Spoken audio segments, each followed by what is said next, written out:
buongiorno. Enrico Letta saluta il Veneto da Roma, ma visto dall'alto del 45° parallelo il territorio regionale si mostra molto diverso rispetto a quello che il Presidente del Consiglio ha conosciuto durante le sue visite. Un'immensa palude, un enorme acquitrino, un gigantesco pantano. Nella capitale il governatore Luca Zaia ha incontrato proprio il Premier, oltre che il sottosegretario alla Presidenza Filippo Patroni Griffi e il ministro degli affari regionali Graziano Del Rio, per illustrargli la situazione.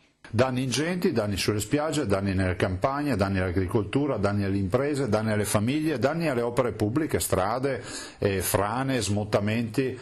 I numeri sono evidentemente ancora provvisori, forse anche un po' azzardati, ma non necessariamente sovradimensionati. Gli esperti ritengono infatti che, per le sue caratteristiche meteorologiche, questa alluvione mostrerà più avanti i suoi veri effetti. Ad ogni modo, per ora il calcolo per il Veneto è ipotizzato complessivamente in 500 milioni di euro. Per la sola provincia di Treviso sono conteggiati 40 milioni a causa dei dissesti franosi che ne hanno interessato l'arco pedemontano. Ingente si annuncia anche il calcolo per la provincia di Padova, 12 milioni soltanto per la zona di Montegrotto Terme. L'erosione delle spiagge del Veneziano potrebbe arrivare a costare 20 milioni. Sulle montagne del Bellunese i gestori degli impianti di risalita lamentano mancati incassi per 1,5 milioni, importo a cui dovranno essere sommati i danneggiamenti dei tetti.